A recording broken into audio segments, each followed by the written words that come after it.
Visit ILMS Academy for various courses from contract drafting, RTI, labor law, GST, and more. Get certified to enhance employability.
There are three opinions. I had requested Brother Justice Suryakant to prepare the judgment of the court. In the meantime, I received a judgment from Brother Justice J.B. Pardiwala, Jamshed Pardiwala, in a dissent. So then I thought that's an opportunity for me to not deal with the dissent, but sort of again place some few thoughts. So Justice Suryakant has authored an opinion for himself, Justice Sundaresh and Justice Manoj Mishra. Justice Pardiwala has authored an opinion for himself and in dissent. The majority of us have upheld the constitutional validity of Section 6A of the Citizenship Act 1955. Justice Pardiwala has held that Section 6A of the Citizenship Act 1955 is unconstitutional with prospective effect. I'll just read out just a few extracts. The challenge to the constitutional validity of Section 6A gives rise to the following issues. A, whether the grant of citizenships to migrants from Bangladesh to Assam was within the legislative competence of Parliament under Article 11 of the Constitution. B, whether Section 6A of the Citizenship Act adopts unreasonable cutoff dates and singles out the state of Assam, thereby violating Article 14. C, whether Section 6A can be regarded to be violative of Article 355 on the ground that the provision does not curb undocumented immigration, which amounts to external aggression. D, whether Section 6A is violative of Article 29(1) of the Constitution on the ground that Assamese cultural identity is lost as a direct consequence of granting citizenship to migrants from Bangladesh residing in Assam.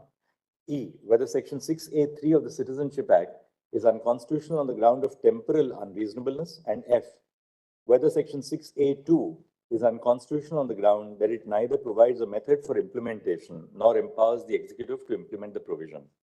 Section 6A confers citizenship on those who migrated from Bangladesh to Assam until 24 March 1971. Article 6 and the proviso to Article 7 confer citizenship on a limited class. Section 6A deals with those who are not covered by the constitutional provisions, that is, those who migrated or re-emigrated after 26 July 1949. The provision also covers those who migrated in the period covered by the constitutional provisions, but who are not covered by the substantive stipulations in the provisions. For example, Article 6 does not cover a person who migrated from East Pakistan to Assam after 19 July 1948, but did not apply to register as a citizen before the commencement of the Constitution. Section 6A confers citizenship on such persons. There is a certain degree of overlap between Section 6A and the constitutional provisions. However, that does not amount to an alteration or amendment of the constitutional provisions. This is for the simple reason that Article 6 and the proviso to Article 7 confer citizenship on the commencement of the Constitution. That is, they deal only with who shall be citizens on 26 January 1950. In contrast, Section 6A confers citizenship from 1 January 1966 to those who migrated before that date. Those who migrated between 1 January 66 and 24 March 71 are conferred citizenship upon the completion of 10 years from the date of detection as a foreigner. Thus, Section 6A confers citizenship on a later date to those who are not covered by Articles 6 and 7. Section 6A could be interpreted to alter or amend Articles 6 and 7 only if it conferred citizenship retrospectively as at the commencement of the Constitution, which is not the case. The use of the phrases notwithstanding and shall not derogate from produce different effects. Article 11, when interpreted on the basis of the above analysis, produces the following meaning. A. The legislative competence of Parliament to enact laws related to citizenship is traceable to entry 17 of List 1 and not Article 11. And B. The provisions in Part 2 do not impact or limit the legislative competence of Parliament. Section 6A was included with the object of reducing the influx of migrants to India and dealing with those who had already migrated. The Assam Accord was a political solution to the issue of growing migration, and Section 6A was a legislative solution. Section 6A is one more statutory intervention in the long list of legislation that balances the humanitarian needs of migrants of Indian origin and the impact of such migration on the economic and cultural needs of the Indian states. Parliament, even before the enactment of the Citizenship Amendment Act 1995, has treated migration to the state of Assam as a cause of concern. Previous sections of this judgment trace the enactment of the Immigrants Expulsion from Assam Act 1950 and the IMDT Act, which dealt with the specific problem of undocumented migration to Assam. The central government could have extended the application of the IMDT Act to any other state by a notification. However, no such notification was issued indicating that the immigration to Assam presented the Union with a unique problem in terms of magnitude and impact. Though other states such as West Bengal, 2,216 kilometers, Meghalaya, 443 kilometers, Tripura, 856 kilometers, and Mizoram, 318 kilometers, share a larger border with Bangladesh as compared to Assam, 263 kilometers. The magnitude of influx to Assam and its impact on the cultural and political rights of the Assamese and tribal populations is higher. The data submitted by the petitioners indicates that the total number of immigrants in Assam is approximately 40 lakhs, 57 lakhs in West Bengal, 30,000 in Meghalaya, and 3,25,000 in Tripura. The impact of 40 lakh migrants in Assam may conceivably greater than the impact of 57 lakh migrants in West Bengal because of Assam's lesser population and land area compared to West Bengal. Thus, the singling out of Assam is based on rational considerations. Similarly, the cutoff date of 25th March 1971 is also rational.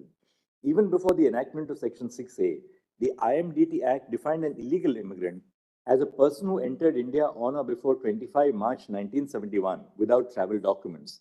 As noted earlier, the IMDT Act was not specific in its application to Assam.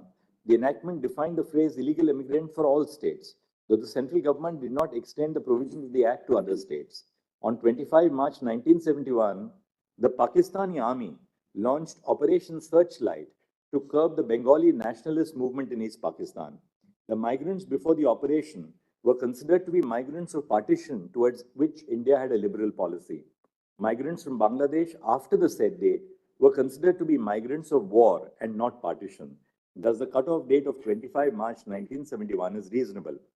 Having held that both the cutoff date and the singling out of Assam is based on rational considerations, the next question is whether the yardsticks have a rational nexus with the object of the provision. The answer is in the affirmative, since the migration from East Pakistan to Assam was in great numbers after the partition of undivided India, and since the migration from East Pakistan after Operation Searchlight would increase, the yardstick has nexus with the object of A, reducing migration, and B, conferring citizenship to migrants of Indian origin. Section 6A would be under-inclusive only when all those who are similarly situated with respect to the object and on the application of the rational yardstick are not included. Similarly, the provision would be over-inclusive only when those who are not similarly situated with respect to these two parameters are included. That not being the case, Section 6A is neither under-inclusive Visit ILMS Academy for various courses from contract drafting, RTI, labor law, GST, and more. Get certified to enhance employability. nor over-inclusive. Article 355 casts a duty on the Union of India to A. Protect every state against external aggression, B. Protect every state against internal disturbance, and C. Ensure that the government of every state is carried out in accordance with the provisions of the Constitution. All these three phrases feature in Part 18 of the Constitution, which deals with emergency powers. If the duty of the Union to safeguard states against external aggression is justiciable in view of Article 355, then petitions could be filed claiming that the Union has not appropriately dealt with any of the situations referred to in Article 355. It could also be contended that emergency powers ought to have been invoked by the Union to deal with the situations appropriately. Reading the duty in Article 355 into a right would effectively place the emergency powers with citizens and courts.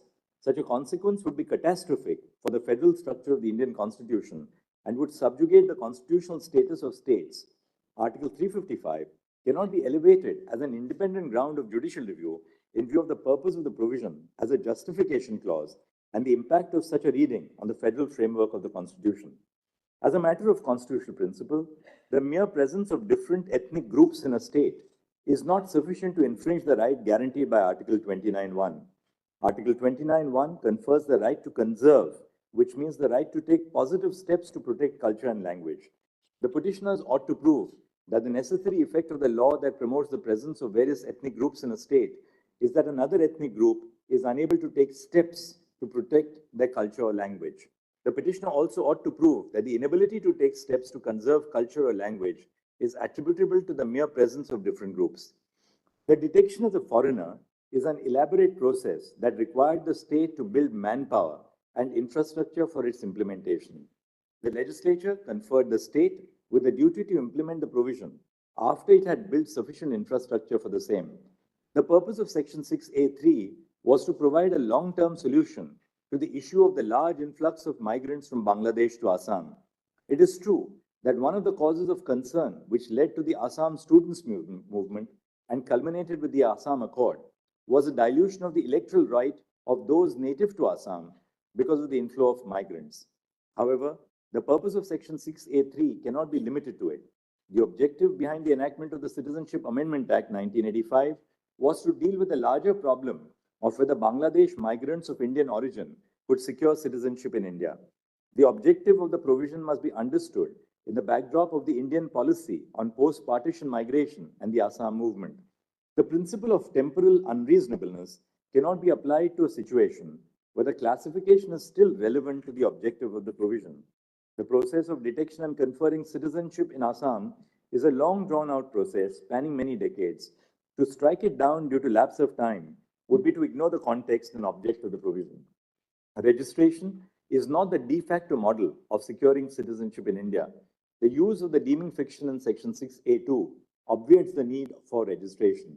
The provision does not contemplate a registration regime for persons who fall under this category, similar to Sections 3 and 4 of the Citizenship Act. Section 6A2 cannot be held unconstitutional for the only reason that it does not prescribe a process of registration. So I have also come to the conclusion that the provision is constitutional.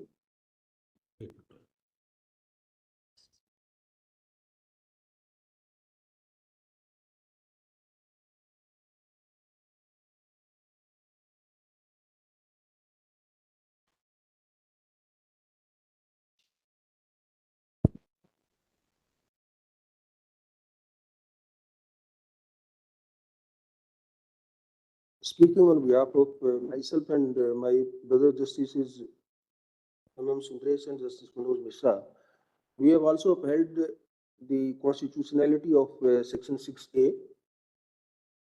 We have, based upon the arguments, divided the issues which came for our consideration in two parts: prefatory issues and then the challenges regarding constitutionality. On prefatory issues, there were two objections raised on behalf of the respondents with regard to the maintainability of the very challenge. One was that the power of judicial review, whether it will extend to analyzing the constitutionality of Section 6A, and the second was that the writ petitions were barred by delay and laches. So far as these two preliminary objections are concerned, we didn't find any merit, both we have turned down. Then on merits with regard to the constitutionality, we have formulated certain questions like, does Section 6A offend preambular values like fraternity? Is Section 6A ultra vires part 2 of the Constitution? Does Section 6A create an unreasonable classification which violates Article 14? Does Section 6A suffer from manifest arbitrariness? Does Section 6A violate the rights provided to indigenous communities under Article 29? Is Section 6A ultra vires Article 21 of the Constitution? Does Section 6A violates the political rights of the Indian citizens in Assam under Article 326? Does the operation of Section 6A causes external aggression and internal disturbance culminating in the invocation of Article 355? Does the Citizenship Act conflict with provisions of the Immigration Expulsion from Assam Act 1950? And if so, how can the two legislations be harmoniously interpreted? And lastly, whether Section 6A violate international laws. While examining all these issues, as I said, the preliminary objections on judicial review and delay and laches we have turned down. On the question of fraternity, our conclusion is that in many ways the petitioners want fraternity to be interpreted in a highly restrictive manner, which allows them to choose their neighbors. Since this approach runs contrary to the very idea and ethos of the fraternity that was envisaged by the Constituent Assembly and as subsequently interpreted by this court, it cannot be accepted. Our reading of the Constitution and precedents is that fraternity requires people of different backgrounds and social circumstances to live and let live. The nomenclature of fraternity itself is self-explanatory to the extent that it exhibits the notion of inclusiveness and togetherness, as opposed to restricted applicability. Thus, it becomes imperative to refrain from employing this concept in a negative manner that selectively applies it to a particular segment while labeling another faction as illegal immigrants solely based on the alleged unconstitutionality of Section 6A. There is the other contention was that 6A violates Articles 6 and 7 of the Constitution of Part 2, that we have turned down, saying the petition's contention that 6A is unconstitutional as it prescribes different dates in comparison to Articles 6 and 7 cannot be accepted because Article 6 does not prohibit the granting of citizenship after the cut-off date of 19 July 1948. It only specifies the fulfillment of certain conditions which, as mentioned above, are also present in Section 6A, subclause 3. While Section 6A, clause 2 grants deemed citizenship without these conditions, the competence of Parliament to prescribe different conditions, which will be analyzed in detail in the later part, is well embedded in Article 11. Similarly, while Article 7 prohibits citizenship to people who re-migrated to India, this is only a subclass of people who have been granted citizenship by Section 6A. Since Section 6A grants citizenship even to people who migrated for the first time, the class of re-migrants is severable from this provision. As will be discussed in the following paragraphs, the Parliament was competent to specify different conditions for this subclass also. On the question whether the Parliament had the competence to specify different conditions under Article 11, we have upheld that power, that Parliament possessed the legislative power to lay down and specify different conditions, and such power is not controlled and regulated by Part 2 of the Constitution. The other contention raised was based upon the dual citizenship.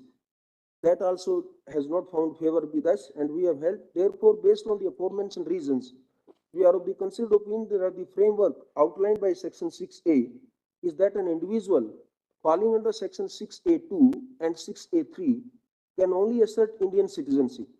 Such individuals are presumed to have relinquished their previous citizenship if authorities have reasons to believe that the previous citizenship is still being exercised.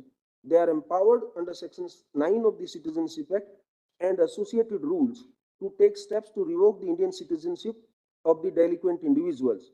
Consequently, it can be deduced that the Section 6A does not contradict Section 9 of the Citizenship Act, and we declare so.